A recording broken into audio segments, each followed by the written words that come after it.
ಏನ್ ಬಾಬಾ ಇದೆಲ್ಲ? ಏನ ಹೀಗೆ ಕೇಳ್ತಾ ಇದೀಯಾ? ನಿಂಗೆ ಗೊತ್ತಿಲ್ವಾ? ಅಲ್ಲ, ಮನೇಲಿ ಇಷ್ಟೆಲ್ಲ ನಡೀತಾ ಇದೆ, ಇಂಥ ಟೈಮಲ್ಲಿ ಇದೆಲ್ಲ ಬೇಕಾ? ಕೃಷ್ಣ, ಅದಕ್ಕೂ ಇದಕ್ಕೂ ಏನೋ ಸಂಬಂಧ. ಅದು ಬೇರೆ ಇದು ಬೇರೆ. ನೋಡು, ಈಗ ಅದನ್ನೆಲ್ಲ ಮರ್ತು ಆರಾಮಾಗಿ ಖುಷಿಯಾಗಿರು. ಏಯ್, ಏನು ಹೇಳ್ಬೇಡ, ಬೇಗ ರೆಡಿ ಆಗು. ಬಾಬಸು.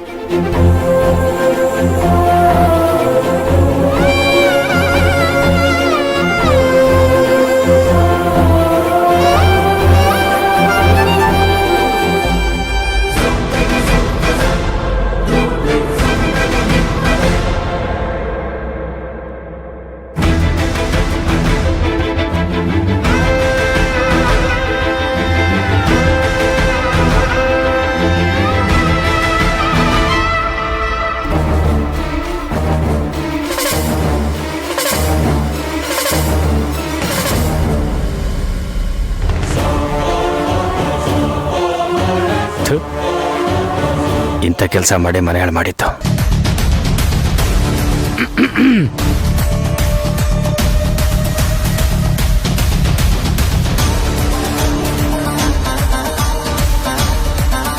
ಕೋದಂಡ,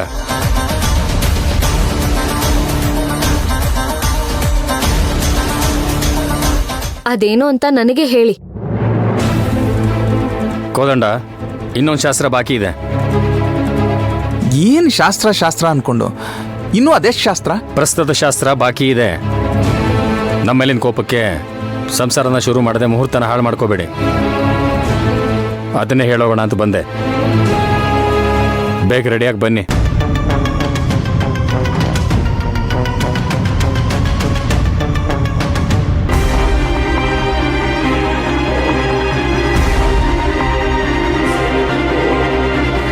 ನೀನ್ ಹೇಳಿಲ್ಲ ಅಂದ್ರೂ ನಾನು ಈ ಚಾನ್ಸ್ನ ಬಿಡಲ್ಲ. ಈಗ್ಲೇ ಕೋದಂಡ ನನ್ನ ಕಂಟ್ರೋಲಲ್ಲಿದ್ದಾನೆ. ಇದೊಂದ್ ಸರಿಯಾಗಿ ಆಗ್ಬಿಟ್ರೆ ಆ ದೇವ್ರೆ ಬಂದ್ ಹೇಳಿದ್ರು ನನ್ನ ಬಿಟ್ಟು ಹೋಗಲ್ಲ.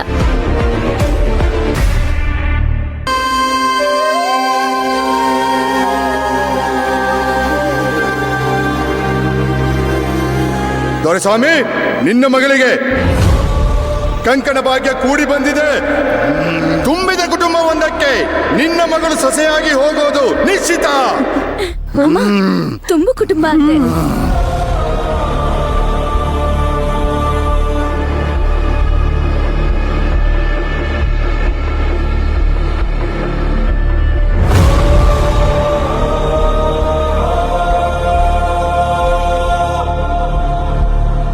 ಇದೇನಪ್ಪ ಇದು? ಮತ್ತೆ ಬೆಟ್ಟ ತಲೆ ಮೇಲೆ ಬಿದ್ದಂಗೆ ಕೂತ್ಕೊಂಡಿದ್ದಾರೆ. ರೀ, ಯಾಕ್ರಿ ಬೇಜಾರಲ್ಲಿ ಕೂತಿದ್ದೀರಾ? ನೀವ್ ವಂಶಿಗ್ ಧೈರ್ಯ ಹೇಳ್ಬಿಟ್ಟು ಈಗ ನೀವೇ ಹೇಗ್ ಕೂತಿದ್ದೀರಾ? ಈಗ ವಂಶಿ ಬಂದ್ ನೋಡಿದ್ರೆ ಮತ್ತೆ ಬೇಜಾರ್ ಮಾಡ್ಕೋತಾಳೆ.